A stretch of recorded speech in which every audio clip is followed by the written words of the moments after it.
Hello दोस्तों, राधे राधे। तो कैसे हो आप लोग? आई होप कि आप लोग अच्छे होंगे और अपना प्रिपरेशन अच्छे से कर रहे होंगे। तो स्वागत है आप लोगों को चैंपियन बैच वाली एक और नई वीडियो में, जिसमें कि हम लोग जीके जीएस के इंपॉर्टेंट प्रश्न करते हैं और उससे संबंधित सारी इंपॉर्टेंट चीजों को देखते हैं जिससे एग्जाम में प्रश्न बन सकते हैं। तो अगर आप हमारे चैनल पर नए हैं तो आप इस बैच का प्लेलिस्ट बना हुआ है, वहां से पहले वीडियो से स्टार्ट कर सकते हैं और इस वीडियो को पूरी देखें। और वीडियो पसंद आती है तो वीडियो को लाइक कर दे और चैनल को भी सब्सक्राइब कर दे। तो चलिए, आज का पहला प्रश्न है हम लोगों का, दक्षिण भारत में स्थित एकमात्र महाजनपद कौन सा था जो गोदावरी नदी के किनारे स्थित था?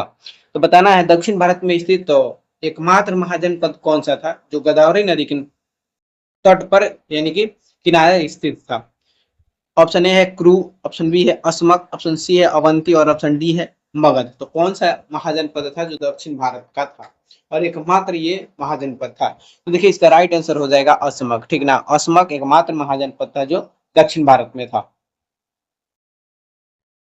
कुल महाजनपद। बौद्ध धर्म के अंगुत्तर निकाय और जैन धर्म के भगवती सूत्र के अनुसार छठी शताब्दी ईसा पूर्व में भारत के कुल 16 महाजन पद थे।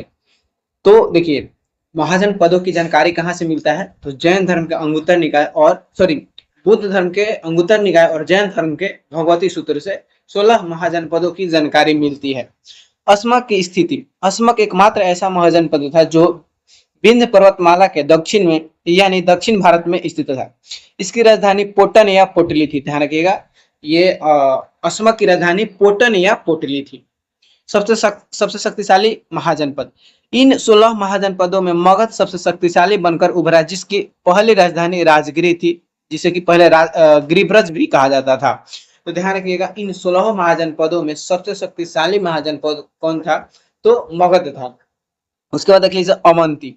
यह वर्तमान में मध्य प्रदेश मलवा के क्षेत्र में था, जिसकी दो राजधानियां थी, उत्तरी अवंती की उज्जैनी और दक्षिणी अवंती की महिष्मती। तो देखिए, अवंती का जो वर्तमान स्थिति देखा जाए तो ये मध्य प्रदेश के क्षेत्र में था और इसकी दो राजधानियां थी, उत्तरी अवंती के उज्जैनी थी और दक्षिणी अवंती के महिष्मती थी। गंधार। यह वर्तमान पाकिस्तान या अफगानिस्तान के क्षेत्र में था, जिसकी राजधानी तक्षशिला थी, जो शिक्षा का एक बहुत बड़ा केंद्र था। तो देखिए, गंधार गंधार जो है ये अफगानिस्तान या पाकिस्तान के क्षेत्र में ये पड़ता है। ठीक ना, और इसकी राजधानी तक्षशिला थी और ये जो है कि मगध साम्राज्य के टाइम पे ये शिक्षा का बहुत बड़ा केंद्र था। ठीक ना, शिक्षा का बहुत बड़ा केंद्र था तक्षशिला। अब देख लीजिए, है ना, वहीं पर गंधार में ही तक्षशिला विश्वविद्यालय है, जो विश्व का सबसे पुराना विश्वविद्यालय है, तक्षशिला विश्वविद्यालय। ये आप लोग ध्यान रखिएगा। छत्रपति शिवाजी महाराज का राज्याभिषेक किस वर्ष हुआ था और उन्हें छत्रपति की उपाधि मिली थी? बताइए, छत्रपति शिवाजी महाराज का राज्याभिषेक किस वर्ष हुआ था? 1665 में, 1674 में, 1680 में या फिर 1659 में? बताइए, छत्रपति शिवाजी महाराज का राज्याभिषेक किस वर्ष हुआ था? तो देखिए, इसका राइट आंसर हो जाएगा 1674। ठीक ना, 1674 में छत्रपति शिवाजी महाराज का राज्याभिषेक हुआ था और उन्हें छत्रपति की उपाधि मिली थी। अब देख लीजिए, शिवाजी महाराज के राज्याभिषेक 6 जून 1674 को रायगढ़ के किले में प्रसिद्ध विद्वान गंगा भट्ट द्वारा किया गया था। तो इनका राज्याभिषेक किसके द्वारा किया गया था? तो गंगा भट्ट के द्वारा 6 जून 1674 को।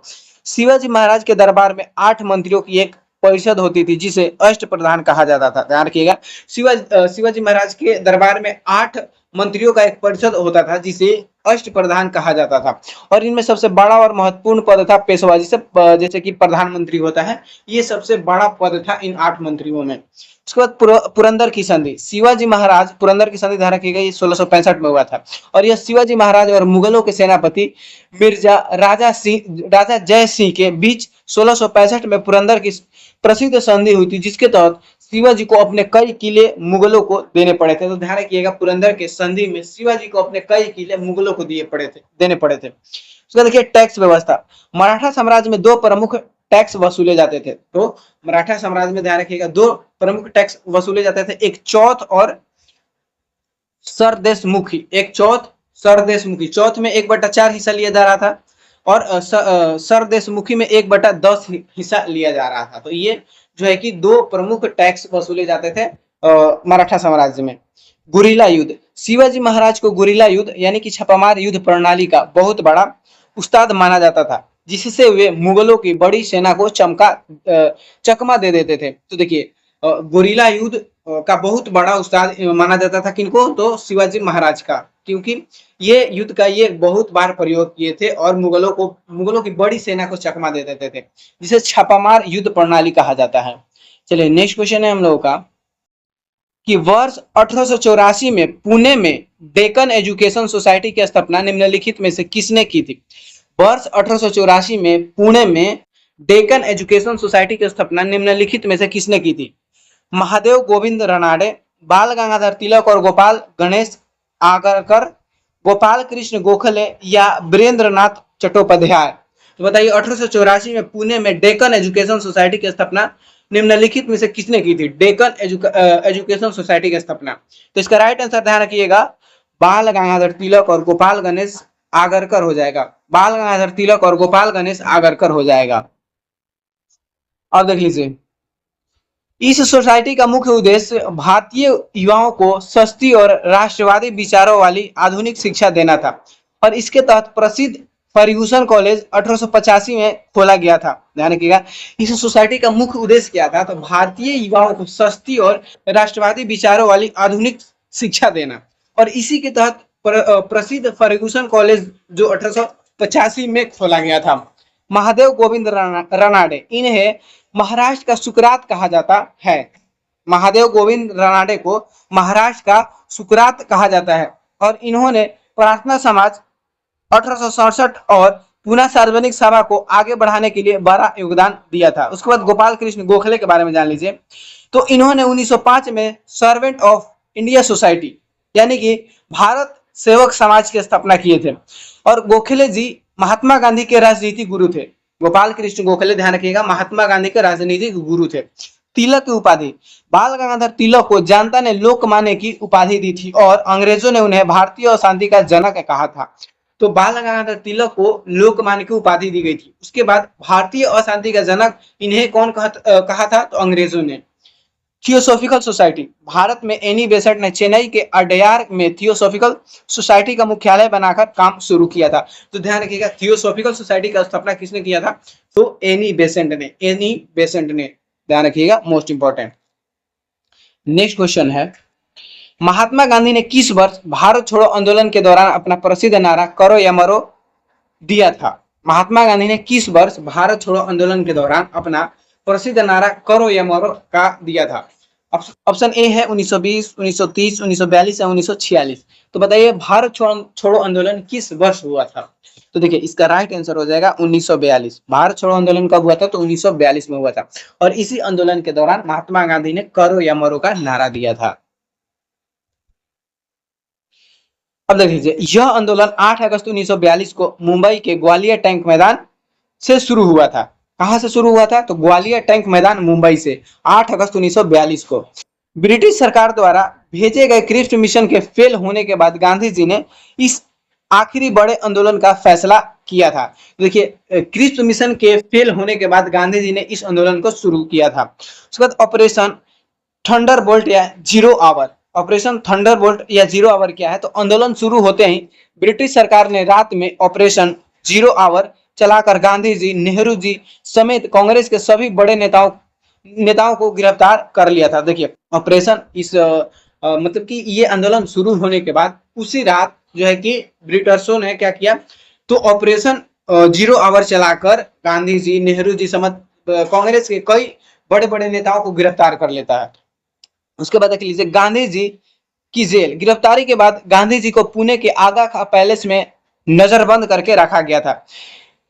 ये जीरो आवर ऑपरेशन के तहत गांधी जी को गिरफ्तार करके कहां पर रखा गया था? तो पुणे के आगा खां पैलेस में रखा गया था। पुणे के आगा खां पैलेस में, ध्यान रखिएगा, ये मोस्ट इंपोर्टेंट है, ये क्वेश्चन पूछा जाता है। भूमिगत आंदोलन, बड़े नेताओं के जेल में जाने के बाद जयप्रकाश नारायण, राम मनोहर लोहिया और अरुणा आसफ अली जैसे युवा नेताओं ने छुपकर इस आंदोलन को जारी रखा। तो देखिए बड़े नेताओं को जेल जाने के बाद भी जो है कि कई सारे मतलब युवा नेताओं थे जो इस आंदोलन को जारी रखा, जैसे जयप्रकाश नारायण, राम मनोहर लोहिया, अरुणा आसफ अली। ध्यान रखिएगा। चलिए नेक्स्ट क्वेश्चन है हम लोगों का, भारत में अंग्रेजी शिक्षा की नींव रखने वाली प्रसिद्ध मैकाले का विवरण पत्र किस वर्ष आया था? भारत में अंग्रेजी शिक्षा की नींव रखने वाला प्रसिद्ध मैकाले का विवरण पत्र किस वर्ष आया था? 1813, 1835, 1854 या फिर 1882? तो ध्यान रखिएगा, भारत में अंग्रेजी शिक्षा का नींव रखने कौन रखा था? तो मैकाले। कौन रखा था? तो मैकाले। ध्यान रखिएगा। तो इसका विवरण पत्र किस वर्ष आया था? तो इसका राइट आंसर हो जाएगा 1854। 1854। तो देखिए ये क्या है, इसके बारे में समझ लीजिए। मैकाले, थॉमस बम्बिंगटन मैकाले ने भारत में पारंपरिक शिक्षा की जगह अंग्रेजी शिक्षा को शिक्षा का मुख्य माध्यम बनाने की पुरजोर वकालत की थी।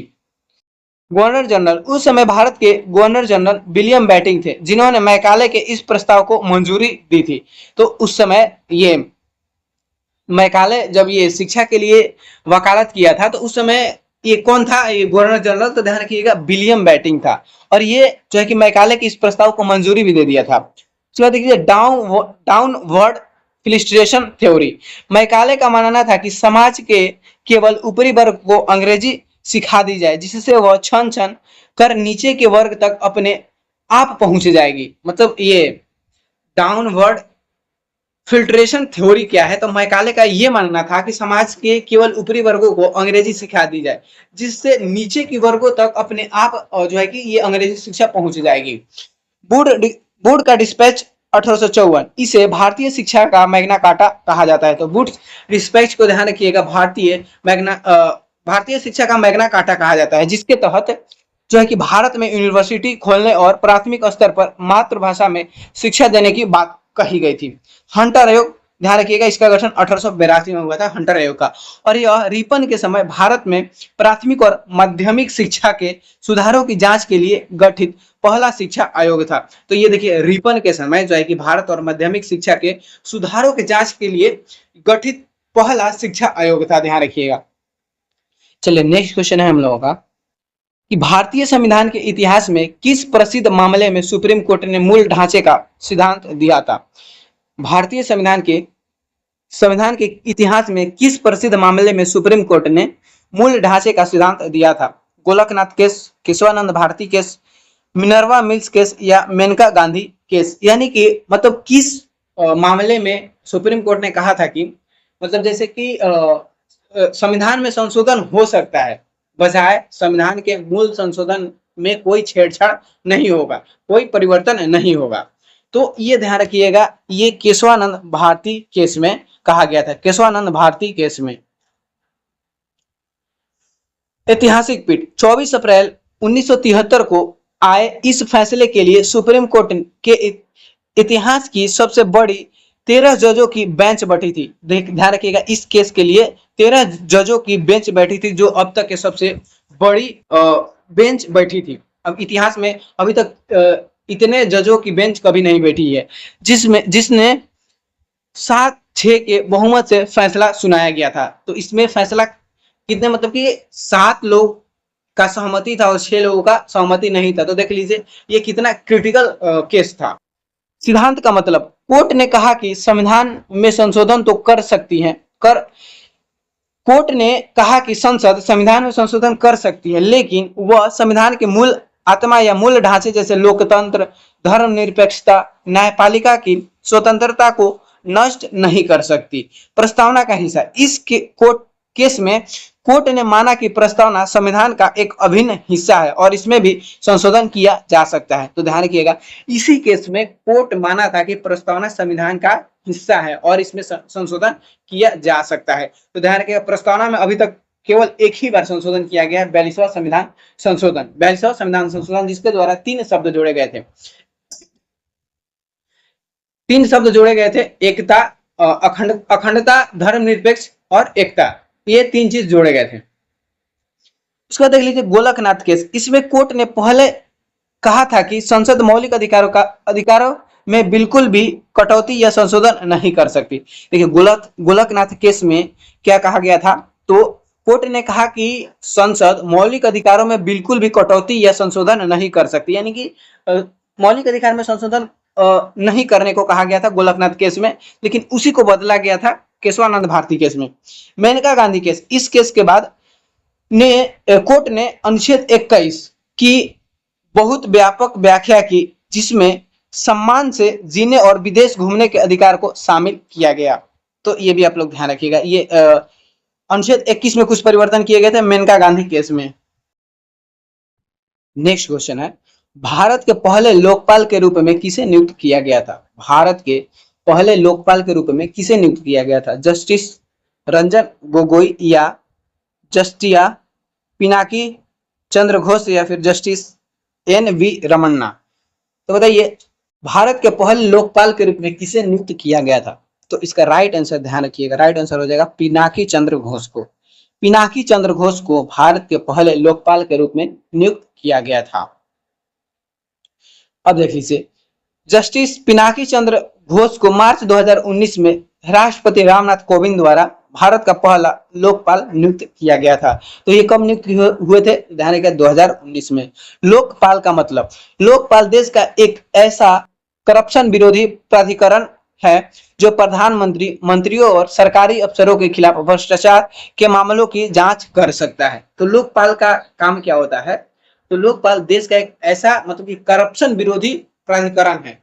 क्या है? तो करप्शन विरोधी प्राधिकरण है और यह प्रधानमंत्री, मंत्रियों और सरकारी अफसरों के खिलाफ भ्रष्टाचार के मामलों को जांच कर सकता है। शब्द की शुरुआत, भारत में लोकपाल शब्द सबसे पहले 1963 में प्रसिद्ध कानूनविद डॉक्टर एल.एम. सिंघवी ने दिया था। तो लोकपाल शब्द कौन दिया था? तो 1963 में डॉक्टर एल.एम. सिंघवी ने दिया था। अन्ना हजारे आंदोलन, साल 2011 में अन्ना हजारे के नेतृत्व में हुए जन लोकपाल आंदोलन के बाद संसद ने लोकपाल और लोकायुक्त अधिनियम 2013 पास किया था। तो कब पास किया था? तो 2013 में लोकपाल और लोकायुक्त अधिनियम पास किया था। संरचना, लोकपाल संस्था में एक अध्यक्ष और अधिकतम 8 सदस्य हो सकते हैं। तो लोकपाल की संस्था की संरचना देख लीजिए, तो इसमें एक अध्यक्ष और अधिकतम 8 सदस्य हो सकते हैं, जिनमें से 50% सदस्य न्यायिक क्षेत्र से होना अनिवार्य है। तो इसमें ध्यान रखिएगा 50% सदस्य जो है कि न्यायिक क्षेत्र यानी कि जुडिशियल बैकग्राउंड से होना अनिवार्य है। मतलब कि या तो हाई कोर्ट या सुप्रीम कोर्ट के जज या फिर न्यायाधीश हो या मुख्य न्यायाधीश हो। चलिए नेक्स्ट क्वेश्चन है हम लोग का, भारतीय संविधान के किस अनुच्छेद के तहत संघ लोक सेवा आयोग और राज्य लोक सेवा आयोग का गठन का प्रावधान है? तो संविधान के किस अनुच्छेद में संघ लोक सेवा आयोग और राज्य लोक सेवा आयोग के गठन का प्रावधान है? अनुच्छेद 312, अनुच्छेद 315, अनुच्छेद 324 या अनुच्छेद 338? तो किसमें संघ लोक सेवा आयोग और राज्य सेवा आयोग के गठन का प्रावधान है? तो इसका राइट आंसर ध्यान रखिएगा हो जाएगा 315। अनुच्छेद 315 में संघ लोक सेवा आयोग यानी कि यूपीएससी और राज्य लोक सेवा आयोग का गठन का प्रावधान है। यूपीएससी भारत का केंद्रीय भर्ती संस्था है जो संविधान के भाग 14 और अनुच्छेद 315 से 323 के तहत एक स्वतंत्र संवैधानिक निकाय है। अनुच्छेद 312, यह बहुत महत्वपूर्ण आर्टिकल है जो अखिल भारतीय सेवाओं जैसे आईएएस, आईपीएस, आईएफएस के निर्माण की शक्ति राज्यसभा को देता है। तो ये ध्यान रखिएगा अखिल भारतीय सेवाओं से संबंधित है अनुच्छेद 312। नियुक्ति, यूपीएससी के अध्यक्ष और सदस्यों की नियुक्ति देश के राष्ट्रपति करते हैं और इनका कार्यकाल 6 वर्ष या 65 वर्ष की आयु तक होता है। ध्यान रखिएगा यूपीएससी के अध्यक्ष और सदस्यों की नियुक्ति कौन करते हैं? राष्ट्रपति।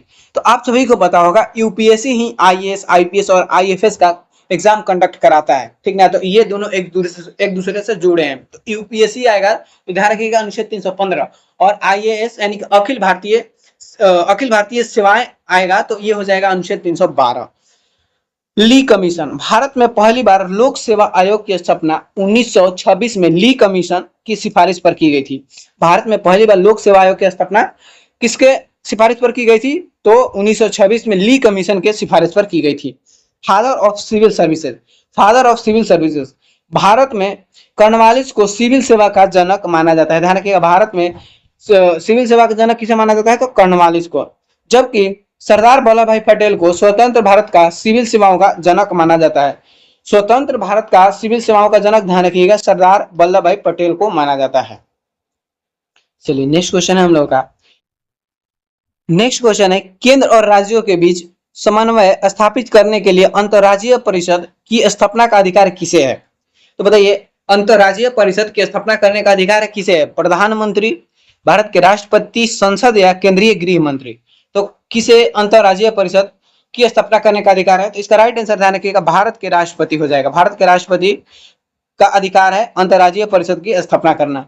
अब देखिए अनुच्छेद, संविधान के अनुच्छेद 263 के तहत राष्ट्रपति जनहित में एक अंतरराज्यीय परिषद का गठन कर सकते हैं और इस परिषद की अध्यक्षता हमेशा देश के प्रधानमंत्री करते हैं और सभी राज्यों के मुख्यमंत्री इसके सदस्य होते हैं। तो अंतरराज्यीय परिषद की अध्यक्षता कौन करते हैं? तो प्रधानमंत्री, और सभी राज्यों के मुख्यमंत्री इसके सदस्य होते हैं।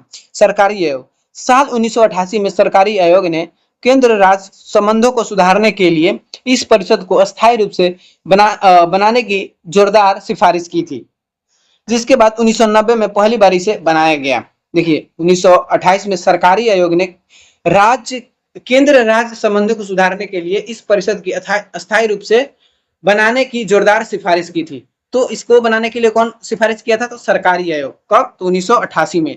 लेकिन इसको बनाया कब गया? तो 1990 में।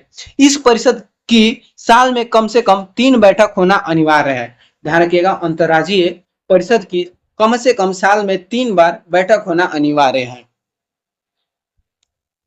इसका मुख्य काम केंद्र और राज्यों के बीच उठने वाले विवादों की जांच करना, उन पर चर्चा करना और बेहतर नीतियां बनाने की सलाह देना है। तो इसका मुख्य काम ये है, ध्यान रखिएगा। चलिए नेक्स्ट क्वेश्चन है हम लोग का कि वर्तमान में भारत सरकार द्वारा कुल कितनी भाषाओं को शास्त्रीय भाषा का दर्जा दिया जा चुका है? वर्तमान में भारत सरकार द्वारा कुल कितनी भाषाओं को शास्त्रीय भाषा का दर्जा दिया जा चुका है? 6, 8, 11 या फिर 22? तो कुल कितनी भाषाओं को शास्त्रीय भाषा का दर्जा दिया जा चुका है? तो ध्यान रखिएगा, अनुसूची 8 में तो आप सभी को पता होगा कुल 22 आधिकारिक भाषा है, लेकिन शास्त्रीय भाषा बोलेगा, शास्त्रीय भाषा, तो अभी तक कुल 11 भाषा को शास्त्रीय भाषा का दर्जा दिया गया। शास्त्रीय भाषा का ध्यान रखिएगा। पहले भारत में 6 शास्त्रीय भाषाएं थी। पहले भारत में कितने? तो 6 शास्त्रीय भाषाएं थी, लेकिन गृह मंत्रालय द्वारा प्रकृत पाली फारसी को नया शास्त्रीय दर्जा दिए जाने के बाद अब इनकी कुल संख्या 11 हो गई है। पहली शास्त्रीय भाषा साल 2004 में तमिल भाषा को भारत की पहली शास्त्रीय भाषा घोषित किया गया था। इसके बाद संस्कृत को 2005 में यह दर्जा मिला था। देखिए सबसे पहले शास्त्रीय भाषा का दर्जा किस भाषा को मिला था? तो तमिल भाषा को। कब मिला था? तो 2004 में। उसके बाद 2005 में संस्कृत भाषा को यह दर्जा मिला था। अन्य पुरानी भाषाएं जैसे तेलुगु को 2008 में यह दर्जा मिला, कन्नड़ को 2008 में मिला, मलयालम को 2013 में और ओडिया को 2014 में यह की शास्त्रीय भाषाओं की सूची में शामिल किया गया। दर्जे का पैमाना, किसी भाषा को शास्त्रीय दर्जा तब मिलता है जब उनका इतिहास 1500 से 2000 वर्ष पुराना हो और उसके पास अपना एक समृद्ध प्राचीन साहित्य या ग्रंथ हो। तो देखिए कोई भी भाषा को शास्त्रीय दर्जा तब मिलता है जब उसका इतिहास 1500 से 2000 वर्ष पुराना हो, यानी कि उसका चलन 1500 से 2000 वर्ष पुराने से चलती आ रही हो और उसका एक अपना जो है कि प्राचीन साहित्य या ग्रंथ हो। उसका देखिए 8वीं अनुसूची, जैसा कि मैंने बताया संविधान की 8वीं अनुसूची में दर्ज 22 आधिकारिक भाषाएं अलग है और शास्त्रीय भाषा का दर्जा मिलना उस भाषा के संरक्षण के लिए सरकार के विशेष फंड दिलाता है। देखिए जो ये 22 आधिकारिक भाषाएं हैं ये शास्त्रीय भाषाएं से अलग है, ठीक ना। शास्त्रीय भाषाएं मतलब कि इसके लिए जो सरकार विशेष फंड लाता है, ठीक ना। तो ध्यान रखिएगा कुल 11 शास्त्रीय भाषा है। अभी नेक्स्ट क्वेश्चन है हम लोगों का, भूमध्य सागर को लाल सागर से जोड़ने वाली विश्व की सबसे महत्वपूर्ण कृत्रिम नहर कौन सी है? भूमध्य सागर को लाल सागर से जोड़ने वाली विश्व की सबसे महत्वपूर्ण कृत्रिम नहर कौन सी है? पनामा नहर, सुएज नहर, कील नहर या फिर इरी नहर? तो देखिए इसका राइट आंसर क्या हो जाएगा? तो ध्यान रखिएगा इसका राइट आंसर हो जाएगा सुएज नहर। भूमध्य सागर और लाल सागर को जोड़ने वाली विश्व की सबसे महत्वपूर्ण नहर जो है ये सुएज नहर है। ध्यान रखिएगा सुएज नहर। मिस्र में स्थित सुएज नहर को साल 1869 में यातायात के लिए खोला गया था, जिसे फ्रांसीसी इंजीनियर फर्डिनेंड डी लेसेप्स ने डिजाइन किया था। मिस्र में स्थित सुएज नहर को साल 1869 में यातायात के लिए खोला गया था, जिसे फ्रांसीसी इंजीनियर फर्डिनेंड डी लेसेप्स, इन लोगों का नाम गजीब रहता है, इन लोग कैसे मतलब एक दूसरे को बुलाता है, बताइए। फर्डिनेंड, अच्छा है हम अंग्रेज उधर इंग्लैंड में पैदा नहीं हुए। फर्डिनेंड डी लेप्लेस ने डिजाइन किया था इस सुएज नहर को, ध्यान रखिएगा। इस नहर के बनाने से यूरोप और एशिया, इस नहर को बनने से यूरोप और एशिया के बीच की समुद्री दूरी लगभग 7,000 किलोमीटर कम हो गई, क्योंकि अब जहाजों को अफ्रीका का चक्कर नहीं लगाना पड़ता था। तो देखिए इस ये मुख्य मतलब कि इसको बनाया किस लिए गया था, तो यूरोप और एशिया के जो समुद्री दूरी ज्यादा हो पा रही थी उसको कम करने के लिए। तो समझ लीजिए 7,000 किलोमीटर की दूरी कम हो गई थी इस नहर को बनाने के बाद। साल 1956 में मिस्र के राष्ट्रपति गमाल अब्देल नासिर ने सुएज नहर का राष्ट्रीयकरण कर दिया था, जिससे सुएज संकट पैदा हुआ था। तो इसका राष्ट्रीयकरण कब हुआ था, तो 1956 में। ये चीज आप लोग ध्यान रखिएगा। पनामा नहर, यह अटलांटिक महासागर को प्रशांत महासागर से जोड़ती है। पनामा नहर अटलांटिक महासागर को प्रशांत महासागर से जोड़ती है, और इसमें जहाजों को ऊपर नीचे करने के लिए लॉक सिस्टम का इस्तेमाल होता है। इसमें जहाजों को ऊपर नीचे करने के लिए कौन सा सिस्टम का इस्तेमाल होता है, तो लॉक सिस्टम का। कील नहर, यह जर्मनी में स्थित है, जो उत्तरी सागर को बाल्टिक सागर से जोड़ती है। उत्तरी सागर को बाल्टिक सागर से कौन जोड़ती है, तो कील नहर। और यह दुनिया की सबसे व्यस्त नहरों में से एक है। दुनिया की सबसे व्यस्त नहरों में से एक है कील नहर, ध्यान रखिएगा आप लोग। चलिए नेक्स्ट क्वेश्चन है, भारत का प्रसिद्ध जोग या गोसप्पा जलप्रपात किस राज्य और किस नदी पर स्थित है। भारत का प्रसिद्ध जोग या गरसप्पा जलप्रपात किस राज्य में और किस नदी पर स्थित है। मध्य प्रदेश नर्मदा नदी, कर्नाटक शरावती नदी, गोवा मांडवी नदी, झारखंड स्वर्णा नदी। तो बताइए जोग या गोरसप्पा जलप्रपात किस नदी पर स्थित है। तो देखिए इसका राइट आंसर हो जाएगा कर्नाटक में है ये, और शरावती नदी पर है। कर्नाटक में शरावती नदी पर है।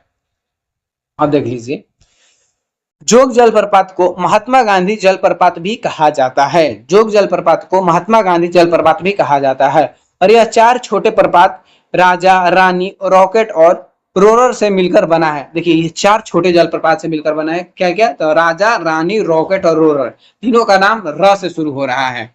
अब देखिए कुचिकल जलप्रपात कर्नाटक के शिमोगा में ही बराही नदी पर स्थित कुचिकल फॉल्स 455 मीटर जिसकी ऊंचाई है, को भारत का सबसे ऊंचा सीढ़ीदार जलप्रपात माना जाता है। तो देखिए भारत का सबसे ऊंचा जलप्रपात कौन सा है, तो कुचिकल जलप्रपात, और इसकी ऊंचाई कितनी है, तो 455 मीटर है। अब देखिए धुआंधार जलप्रपात मध्य प्रदेश के जबलपुर में नर्मदा नदी पर प्रसिद्ध धुआंधार वाटरफॉल स्थित है, जो संगमरमर की चट्टानों के बीच से गिरती है। तो धुआंधार जलप्रपात कहां पर है, तो ये मध्य प्रदेश के जबलपुर में नर्मदा नदी पर स्थित है। उसके बाद देखिए दूध सागर प्रपात, ये गोवा और कर्नाटक के बॉर्डर पर मांडवी नदी पर स्थित है।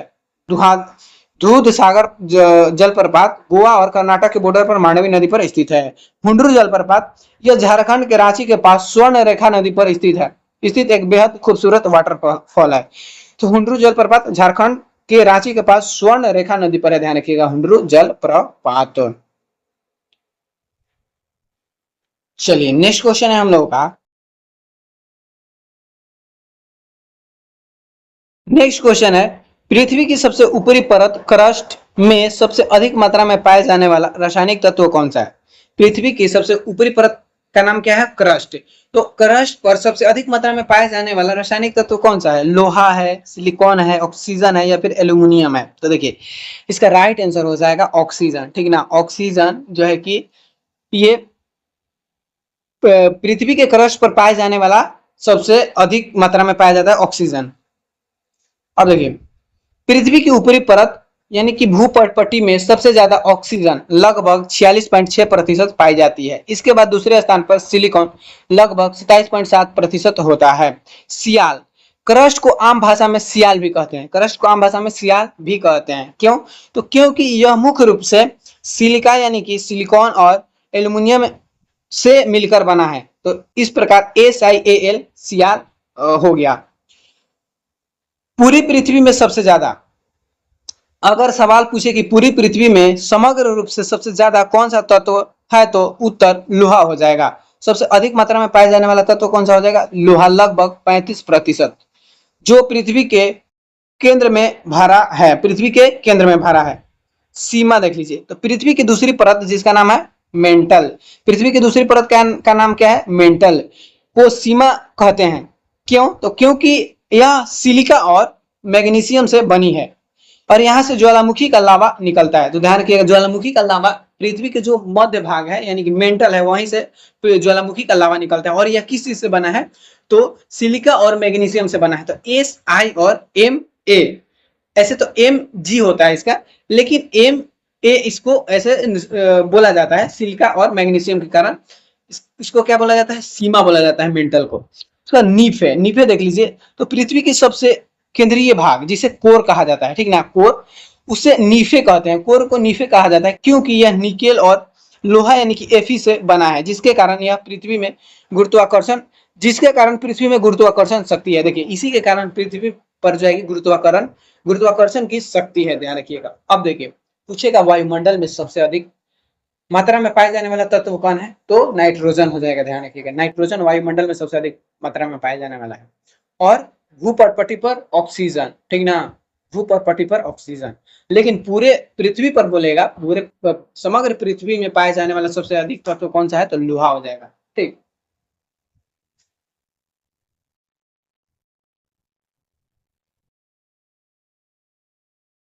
चलिए नेक्स्ट क्वेश्चन है हम लोग का, यूनेस्को की सूची में शामिल भारत का पहला बायोस्फीयर रिजर्व कौन सा था? यूनेस्को में शामिल, यूनेस्को की सूची में शामिल भारत का पहला बायोस्फीयर रिजर्व कौन सा था, जिसे 1986 में स्थापित किया गया था? तो बायोस्फीयर रिजर्व का मतलब आप क्या समझते हो? पृथ्वी का वैसा जगह, पृथ्वी का वैसा जगह जहां पर जीव मंडल यानी कि बहुत सारे जीव के प्रजातियां, बहुत सारे पेड़ पौधे की प्रजातियां पाई जाती हैं और कहीं कहीं पे कहीं घनी आबादी होता है, ठीक ना, तो उसे बायोस्फीयर रिजर्व घोषित किया जाता है, ठीक ना। तो ये जो है कि यूनेस्को में शामिल भारत का पहला बायोस्फीयर रिजर्व कौन सा था, जिसे 1986 में स्थापित किया गया था? मन्नार की खाड़ी, सुंदरबन, नीलगिरी बायोस्फीयर रिजर्व या नंदा देवी? तो देखिए, इसका राइट आंसर हो जाएगा Nilgiri biosphere reserve, Nilgiri biosphere reserve. अब देख लीजिए, यह बायोस्फीयर रिजर्व भारत के 3 दक्षिण राज्य तमिलनाडु, केरल और कर्नाटक के जंक्शन यानी कि मिलान स्थल पर फैला हुआ है। यह जो रिजर्व बायोस्फीयर रिजर्व है यानी कि नीलगिरी बायोस्फीयर रिजर्व, ये तमिलनाडु, केरल और कर्नाटक के मिलान बिंदु यानी कि ये तीनों राज्य में फैला हुआ है। कुल संख्या वर्तमान में भारत में कुल 18 नोटिफाइड बायोस्फीयर रिजर्व है, जिनमें से 12 को यूनेस्को के मैन एंड बायोस्फीयर प्रोग्राम के तहत वैश्विक मान्यता मिली हुई है। सबसे बड़ा रिजर्व, ध्यान रखिएगा, भारत का सबसे बड़ा बायोस्फीयर रिजर्व पूछेगा तो गुजरात में स्थित कच्छ का रण भारत का सबसे बड़ा बायोस्फीयर रिजर्व है। और समुद्र के मामले में मन्नार की खाड़ी सबसे बड़ा बायोस्फीयर रिजर्व है। सबसे छोटा बायोस्फीयर रिजर्व पूछेगा तो असम का डिब्रू डिब्रू सैखोवा भारत का सबसे छोटा बायोस्फीयर रिजर्व माना जाता है। पन्ना जो एमपी में है, मध्य प्रदेश का पन्ना बायोस्फीयर रिजर्व यूनेस्को की वर्ल्ड लिस्ट में शामिल होने वाला भारत का सबसे नवीनतम यानी कि 12वां रिजर्व बना है। तो ये देखिए, सबसे नवीनतम जो शामिल हुआ है भारत का बायोस्फीयर रिजर्व, उसका नाम क्या है? तो पन्ना बायोस्फीयर रिजर्व, और ये 12वां है, भारत का 12वां बायोस्फीयर रिजर्व है, ध्यान रखिएगा, और एमपी यानी कि मध्य प्रदेश में है।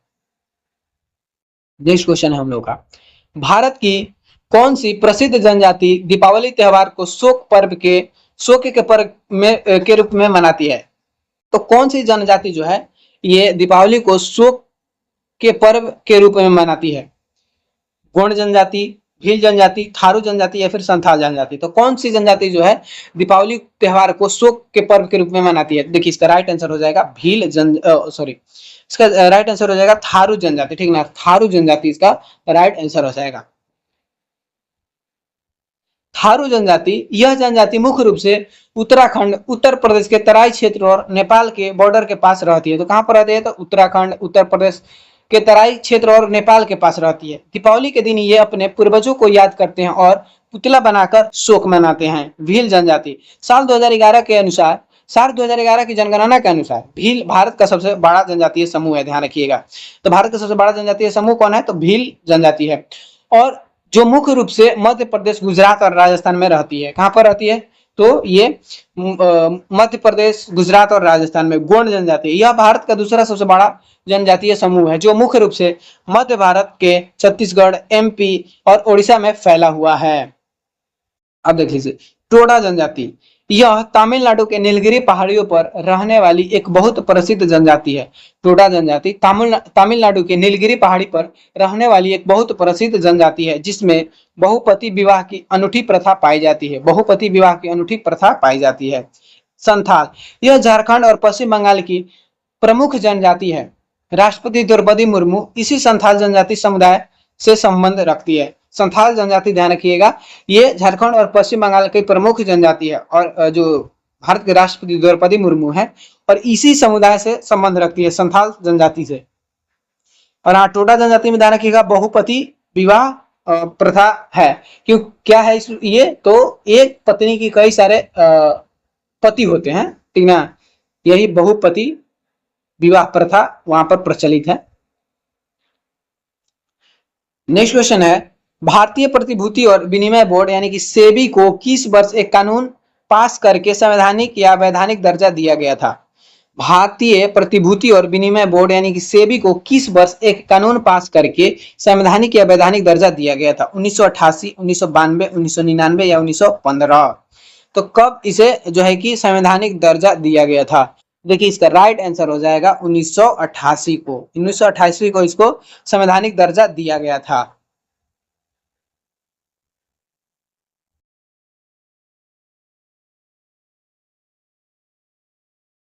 स्थापना बनाम दर्जा, सेबी की स्थापना गैर वैधानिक रूप से 1988 में हो गई थी, लेकिन हर्षद मेहता शेयर बाजार घोटाले के बाद सरकार ने सेबी अधिनियम 1992 पास करके इसे असीमित कानूनी ताकतें दी थी। अच्छा देखिए इसका जैसे कि मैंने यहाँ पर बता दिया है 1988 में इसको जो है कि संवैधानिक दर्जा, मुझे लगा ये स्थापना पूछ रहा है, तो देखिए इसका राइट आंसर हो जाएगा 1992, ठीक ना, 1992 हो जाएगा इसका राइट आंसर, 1992 हो जाएगा। ये 1928 में इसका स्थापना हुआ था, लेकिन संवैधानिक दर्जा इसको 1992 में मिला था। इसका देखिए मुख्यालय, सेबी का मुख्य हेड ऑफिस मुंबई के बांद्रा कुर्ला कॉम्प्लेक्स में स्थित है। सेबी का मुख्यालय कहां पर है, तो मुंबई के बांद्रा कुर्ला कॉम्प्लेक्स में स्थित है। और इसे भारत के शेयर बाजार, म्यूचुअल फंड और कमोडिटी मार्केट का वॉचडॉग यानी कि रक्षक कहा जाता है। इसका काम इनसाइडर ट्रेडिंग और धोखाधड़ी को रोकना। इसका काम क्या है, इनसाइडर ट्रेडिंग और धोखाधड़ी को रोकना। पहली महिला अध्यक्ष माधवीपुरी बुच सेबी के इतिहास में इसकी अध्यक्षता संभालने वाली पहली महिला और निजी क्षेत्र से आने वाली पहली गैर आईएएस प्रमुख बनी।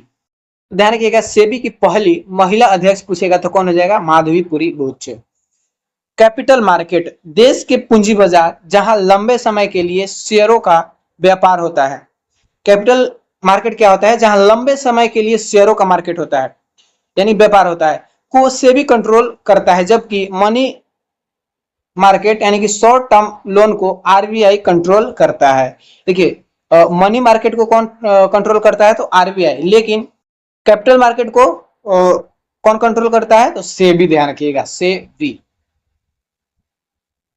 चलिए नेक्स्ट क्वेश्चन है हम लोगों का कि भारत में पूरे बीमा व्यवसाय को कंट्रोल और रेगुलेट करने वाली संस्था आईआरडीएआई का मुख्यालय कहाँ स्थित है। भारत में पूरे बीमा व्यवसाय को कंट्रोल और रेगुलेट करने वाली संस्था आईआरडीएआई का मुख्यालय कहाँ स्थित है। मुंबई, नई दिल्ली, हैदराबाद या फिर कोलकाता।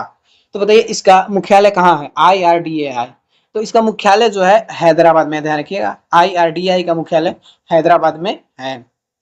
आईआरडीआई का मतलब, इसका पूरा नाम भारतीय बीमा नियामक और विकास प्राधिकरण है। आईआरडीआई का पूर्ण रूप हिंदी में क्या है, भारतीय बीमा विनियामक और विकास प्राधिकरण, लेकिन इसका इंग्लिश में क्या है, insurance regulatory and development authority of India. इसकी स्थापना मल्होत्रा समिति के सिफारिश पर साल 1999 में की गई थी।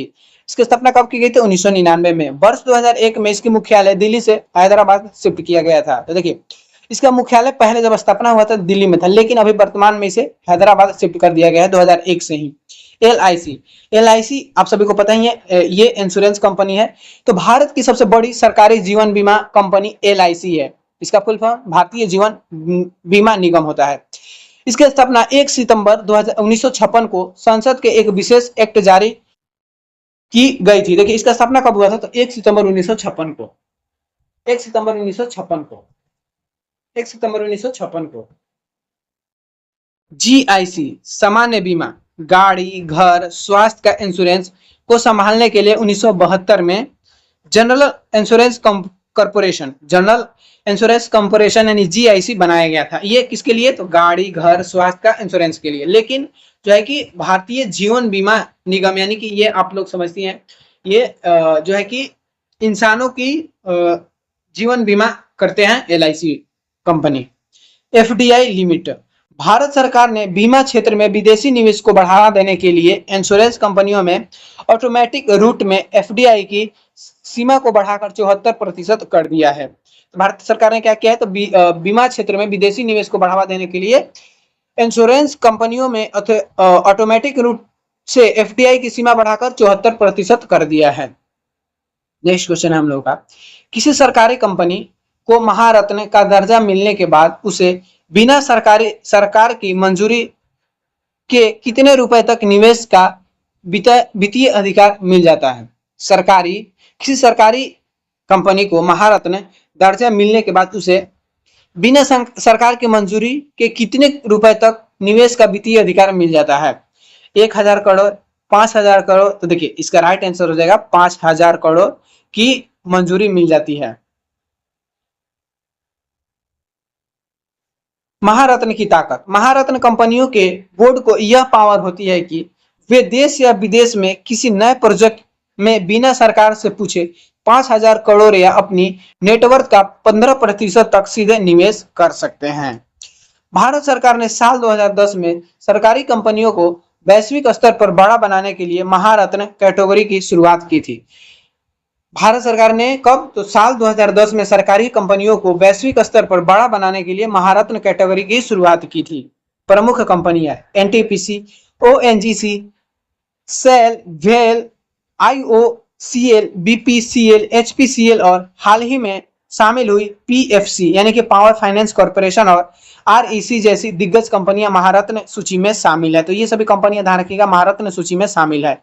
दर्जे का पैमाना, महारत्न बनाने के लिए कंपनी को पिछले 3 सालों का औसत सालाना नेटवर्थ 25,000 करोड़ से ज्यादा होना चाहिए और वह शेयर बाजार में लिमिटेड होनी चाहिए। देखिए नेटवर्थ कितना होनी चाहिए महारत्न बनने के लिए, तो 25,000 करोड़ से ज्यादा। नवरत्न कंपनियां, नवरत्न का दर्जा कंपनियों को बिना सरकारी मंजूरी के 1000 करोड़ तक निवेश करने की छूट मिलती है। देखिए जिसको नवरत्न का दर्जा प्राप्त होता है उसे 1000 करोड़ का निवेश करने का अधिकार मिला रहता है, लेकिन महारत्न वाले को 5000 करोड़ तक का। चलिए नेक्स्ट क्वेश्चन है, डाउन सिंड्रोम से पीड़ित बच्चे के शरीर की कोशिकाओं में गुणसूत्रों की संख्या कितनी हो जाती है। डाउन सिंड्रोम से पीड़ित बच्चों के शरीर की कोशिकाओं में गुणसूत्रों की संख्या कितनी हो जाती है, 45, 47, 46 या फिर 23। तो आप सभी को तो पता ही होगा, ऐसे सामान्य रूप से देखा जाए तो मानव शरीर में गुणसूत्रों की संख्या 23 जोड़ी यानी कि 46 होता है। तो ये जो डाउन सिंड्रोम से पीड़ित बच्चों के शरीर में कोशिकाओं में गुणसूत्रों की संख्या क्या होता है, कितनी हो जाता है, बढ़ता है या फिर कम हो जाता है, यानी कि 46 होता है, 47 होता है या फिर 45 होता है। इसका राइट आंसर हो जाएगा 47, यानी कि 1 बढ़ जाता है। अब देखिए एक सामान्य इंसान में शरीर की हर कोशिका में 23 जोड़े यानी कि कुल 46 गुणसूत्र होते हैं, जैसे कि मैंने बताया। डाउन सिंड्रोम का कारण, इसे मंगोलिज्म में भी कहते हैं। डाउन सिंड्रोम को क्या कहते हैं, तो मंगोलिज्म में भी कहते हैं। इसमें बच्चे के 21वें जोड़े वाला गुणसूत्र में एक एक्स्ट्रा गुणसूत्र जुड़ जाता है। क्या होता है, तो 21वें जोड़े वाले गुणसूत्र में एक एक्स्ट्रा गुणसूत्र जुड़ जाता है, जिससे कुल संख्या 47 हो जाता है। कुल संख्या कितना हो जाता है, 47 हो जाता है। इस बीमारी से पीड़ित बच्चे का मानसिक और शारीरिक विकास रुक जाता है, जीभ मोटी हो जाती है और गर्दन छोटी होती है और माथा चौड़ा हो जाता है। तो ये सारे लक्षण देखने को मिलता है इस बीमारी से पीड़ित बच्चे में। टर्नर सिंड्रोम क्या है, तो यह केवल महिलाओं में होता है। टर्नर सिंड्रोम यह केवल महिलाओं में होता है, जिसमें एक एक्स गुणसूत्र कम हो जाता है, यानी कि कुल 45 गुणसूत्र ही होते हैं। इसमें महिलाएं बांझ रह जाती है और उनका शारीरिक विकास नहीं होता है। तो देखिए, ये टर्नर सिंड्रोम में क्या होता है, महिलाएं बांझ हो जाती है और इसमें एक गुणसूत्र कम हो जाता है। क्लाई क्लाइनफेल्टर सिंड्रोम क्या है, तो यह केवल पुरुषों में होता है, जिसमें एक एक्स्ट्रा गुणसूत्र जुड़ जाता है। एक्स एक्स वाई, यानी देखिए, इसमें एक्स एक्स वाई यानी कि डबल एक्स हो गया, तो इसमें टोटल कितने 47 गुणसूत्र हो जाते हैं। इससे पुरुष में महिलाओं जैसे लक्षण आ जाते हैं। तो इसमें क्या होता है, पुरुष में महिलाओं जैसे लक्षण आ जाता है जब महिलाओं में ये क्लाइनफेल्टर सिंड्रोम होता है। चमगादड़ रात के अंधेरे में उड़ने और अपने शिकार को पकड़ने के लिए किस प्रकार की ध्वनि तरंगों का उपयोग करते हैं? चमगादड़ रात के अंधेरे में उड़ने और अपने शिकार को पकड़ने के लिए किस प्रकार की ध्वनि तरंगे का उपयोग करते हैं? अवस्रव तरंगे, श्रव तरंगे, प्रस्रव तरंगे या फिर रेडियो तरंगे? तो बताइए, चमगादड़ रात के अंधेरे में उड़ने और शिकार को पकड़ने के लिए किस प्रकार के ध्वनि तरंगे का उपयोग करते हैं? तो इसका राइट आंसर हो जाएगा प्रस्रव तरंगे। राइट आंसर इसका प्रस्रव तरंगे। जिन ध्वनि तरंगों की आवृत्ति 20,000 हर्ट्ज से अधिक होती है उन्हें क्या कहते हैं, तो प्रस्रव तरंगे कहते हैं। देखिए, एक होता है अपस्रव तरंग, एक होता है प्रस्रव तरंग और एक होता है श्रव तरंग, जो हम लोग सुनते हैं। श्रव तरंग को ही हम लोग सुन पाते हैं। तो देखिए, अब श्रव्य तरंग क्या होता है, तो वो 20 हर्ट्ज से कम की ध्वनि होता है, 20 हर्ट्ज से कम की ध्वनि तरंग। और 20 हर्ट्ज से लेकर 20,000 हर्ट्ज तक के ध्वनि तरंग को श्रव्य तरंग कहा जाता है और 20,000 हर्ट्ज से अधिक के ध्वनि तरंग को प्रश्रव्य तरंग कहा जाता है। तो देख लीजिए, प्रश्रव्य तरंग को कौन कौन सुनता है, तो इन्हें इंसानी कान नहीं सुन सकते, लेकिन चमगादड़, कुत्ता और बिल्ली सुन सकते हैं। उड़ने की तकनीकी, चमगादड़ उड़ते समय खुद मुंह से ये हाई फ्रीक्वेंसी तरंग निकालते हैं, जो सामने किसी दीवार या कीड़े से टकराकर वापस गूंज के रूप में उनके कानों तक आती है, जिससे उन्हें सटीक दूरी का पता चल जाता है। तो देखिए, ये जो प्रस्रव ध्वनि जो है, ये अपने मुंह से उत्पन्न करते हैं चमगादड़। देखिए, श्रव तरंगे जैसा कि मैंने बताया 20,000 हर्ट्ज से लेकर 20,000 हर्ट्ज के बीच की तरंगे को श्रव तरंगे कहते हैं, जिन्हें हमारा कान आसानी से सुन सकता है।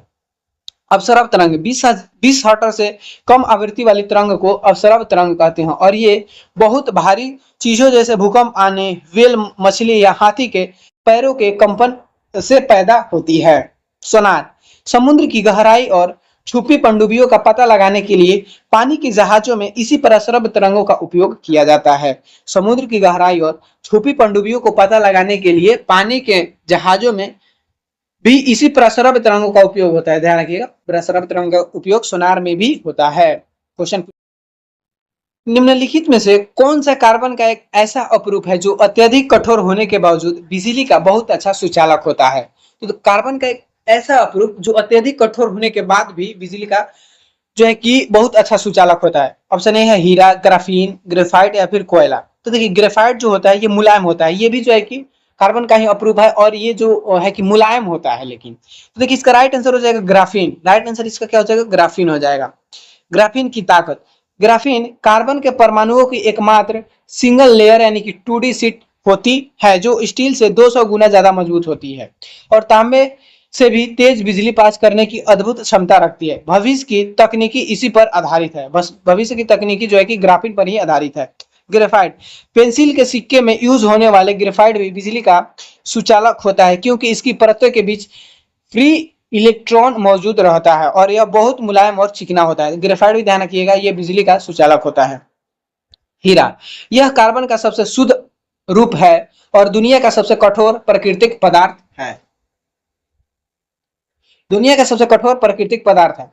हीरा बिजली का सुचालक होता है, बिजली का कुचालक होता है क्योंकि इसके सभी इलेक्ट्रॉन मजबूती से बंधे होते हैं। इसके सभी इलेक्ट्रॉन क्या होते हैं, तो मजबूती से बंधे होते हैं।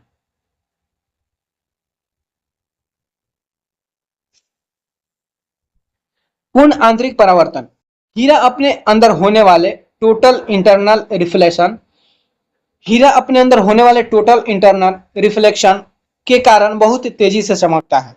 फ्लोरीन, यह कार्बन का एक और गोल फुटबॉल के आकार वाला अपरूप है जिसमें कार्बन के 60 परमाणु आपस में जुड़े होते हैं। फ्लोरीन में क्या होते हैं, तो कार्बन के 60 परमाणु आपस में जुड़े होते हैं। चलिए नेक्स्ट क्वेश्चन है हम लोग का, भारत का प्रसिद्ध केंद्रीय आलू अनुसंधान संस्थान कहाँ स्थित है? भारत का प्रसिद्ध केंद्रीय आलू अनुसंधान संस्थान कहाँ स्थित है? कटक ओडिशा, शिमला हिमाचल प्रदेश, देहरादून उत्तराखंड या करनाल हरियाणा? बताइए केंद्रीय आलू अनुसंधान संस्थान कहाँ स्थित है? इसका राइट आंसर हो जाएगा शिमला हिमाचल प्रदेश, शिमला हिमाचल प्रदेश है। आलू अनुसंधान संस्थान हिमाचल प्रदेश की राजधानी शिमला के कुफरी नामक स्थान पर है, इसलिए आलू की कई उन्नत किस्मों के नाम कुफरी, ज्योति या कुफरी बहार होती है। तो कहां पर है ये? शिमला के कुफरी नामक स्थान पर है। अब देखिए केंद्रीय चावल अनुसंधान केंद्र पूछेगा, केंद्रीय चावल अनुसंधान केंद्र, तो यह उड़ीसा के कटक में स्थित है जहां चावल की नई वैरायटियां पर रिसर्च होती है। अंतर्राष्ट्रीय चावल अनुसंधान संस्थान फिलीपींस की राजधानी मनीला में, ध्यान रखिएगा। अगर अंतर्राष्ट्रीय चावल अनुसंधान संस्थान के केंद्र पूछेगा तो ये फिलीपींस की राजधानी मनीला में हो जाएगा, लेकिन भारत में ये कटक में है, उड़ीसा के कटक में। राष्ट्रीय डेयरी अनुसंधान, राष्ट्रीय डेयरी अनुसंधान संस्थान ये जो है हरियाणा के करनाल में स्थित है जहां भारत पहली क्लोन भैंस गरिमा और गाय बनाई गई थी, गरिमा और गाय बनाई गई थी। केंद्रीय वन अनुसंधान यह उत्तराखंड के देहरादून में स्थित है जिसकी विशाल इमारत ब्रिटिश काल के स्थापत्य कला का एक बेहतरीन नमूना है। तो केंद्रीय वन अनुसंधान संस्थान कहां पर है? तो उत्तराखंड के देहरादून में। केंद्रीय चमड़ा अनुसंधान केंद्र, केंद्रीय चमड़ा अनुसंधान केंद्र जो है यह तमिलनाडु के चेन्नई शहर में स्थित है, तमिलनाडु के चेन्नई शहर में स्थित।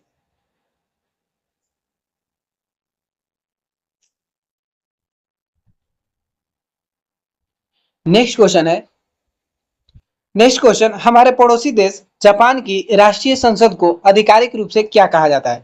जापान के राष्ट्रीय संसद को क्या कहा जाता है? सोरा, डाइट, ड्यूमा या फिर कांग्रेस? तो बताइए जापान के संसद को क्या कहा जाता है? तो इसका राइट आंसर हो जाएगा डाइट, राइट आंसर डाइट हो जाएगा।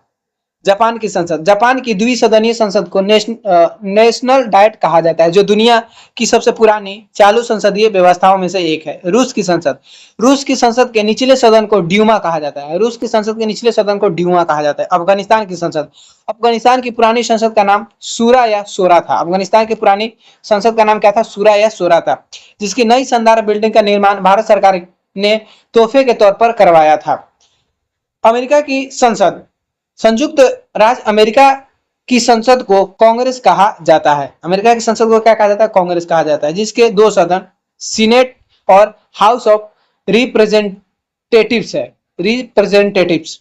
बांग्लादेश के संसद, बांग्लादेश की संसद को जातीय संसद कहा जाता है, बांग्लादेश की संसद को जातीय संसद कहा जाता है। नेपाल की संसद को राष्ट्रीय पंचायत कहते हैं, नेपाल की संसद को क्या कहते हैं? तो राष्ट्रीय पंचायत, ध्यान रखिएगा। तो ये सभी इंपॉर्टेंट जो है कि देश के संसद का नाम है, जैसे हम लोगों का संसद है उसी प्रकार इन लोगों का है, हम लोग का तो नाम ही संसद है, और इन लोग का संसद का नाम जैसे जापान का डाइट हो गया, अफगानिस्तान का सूरा हो गया, नेपाल का राष्ट्रीय पंचायत हो गया। नेक्स्ट क्वेश्चन हो गया, मध्य प्रदेश में स्थित प्रसिद्ध भीमबेटका की गुफाएं मुख्य रूप से किस काल के शैल चित्रों के लिए प्रसिद्ध है? मध्य प्रदेश में स्थित जो भीमबेटका की गुफाएं हैं ये किस शैल चित्रों के लिए प्रसिद्ध है? मौर्य काल या पाषाण या मध्य पाषाण काल या फिर गुप्त काल या फिर चोल काल? तो ये किस काल के शैल चित्रों के लिए प्रसिद्ध है? तो इसका राइट आंसर हो जाएगा पूरा पाषाण और मध्य पाषाण काल के शैल चित्रों के लिए। देखिए भीमबेटका की गुफाएं की खोज, भीमबेटका की गुफाएं की खोज 1857 में प्रसिद्ध पुरातत्वविद डॉक्टर विष्णु श्रीधर वाकणकर ने की थी। यह एमपी के रायसेन जिले में बिंद पहाड़ियों पर स्थित है। कहां पर स्थित है? तो बिंद पहाड़ियों पर स्थित है। चित्रों का सार, इन गुफाओं की दीवारों पर आदि मानव द्वारा हजारों साल पहले बनाए गए शिकार, नाचते हुए इंसान और जानवरों जैसे हाथी, शेर, घोड़े का अद्भुत रंगीन चित्र आज भी सुरक्षित हैं। तो ये ध्यान रखिएगा, नवपाषाण क्या है, पूरा पाषाण और मध्य पाषाण काल के जो भी साक्ष्य चित्रों का साक्ष्य है, यहाँ पर से प्राप्त हुआ है। यूनेस्को का दर्जा, साल 2003 में यूनेस्को ने भीमबेटका को विश्व धरोहर स्थल घोषित किया था। साल 2003 में यूनेस्को ने भीमबेटका को विश्व धरोहर स्थल घोषित किया था। अजंता की गुफा, महाराष्ट्र के औरंगाबाद यानी कि छत्रपति संभाजी नगर में स्थित अजंता और एलोरा की गुफाएं भारत की सबसे पहली यूनेस्को साइट, जिसको 1983 में यूनेस्को साइट घोषित किया गया था, ठीक ना। तो अजंता की गुफाएं कहाँ है, तो महाराष्ट्र के औरंगाबाद में है।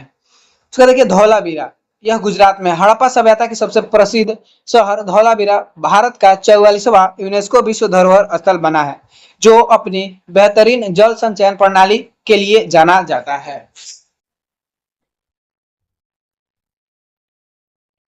नेक्स्ट क्वेश्चन है playing it my way. Playing it my way निम्नलिखित में से किस महान भारतीय खिलाड़ी की आधिकारिक आत्मकथा है? प्लेइंग इट माई वे निम्नलिखित में से किस महान खिलाड़ी की आधिकारिक आत्मकथा है? कपिल देव, सचिन तेंदुलकर, सुनील गावस्कर या फिर सौरभ गांगुली। तो बताइए प्लेइंग इट माई वे ये किस भारतीय खिलाड़ी की आधिकारिक आत्मकथा है? तो इसका राइट आंसर हो जाएगा सचिन तेंदुलकर। सचिन तेंदुलकर है। आप देख लीजिए पुस्तक की लॉन्चिंग। क्रिकेट के भगवान कहे जाने वाले सचिन तेंदुलकर की यह पुस्तक साल 2014 में उनके अंतर्राष्ट्रीय क्रिकेट से संन्यास लेने के बाद रिलीज हुई थी, जिसने बिक्री के कई रिकॉर्ड तोड़े थे। यह किताब का लॉन्चिंग कब हुआ था? तो 2014 में, ध्यान रखिएगा, और जब ये अंतर्राष्ट्रीय क्रिकेट से संन्यास लिए थे। सहलेख, इस पुस्तक को सचिन तेंदुलकर ने प्रसिद्ध खेल पत्रकार बोरिया मजुमदार के साथ मिलकर लिखा था। किसके साथ मिलकर लिखा था? तो बोरिया मजुमदार के साथ। सुनील गावस्कर, भारत के महान ओपनर सुनील गावस्कर की बेहद प्रसिद्ध आत्मकथा का नाम सनी डेज है। सनी डेज किसका आत्मकथा है? सुनील गावस्कर का।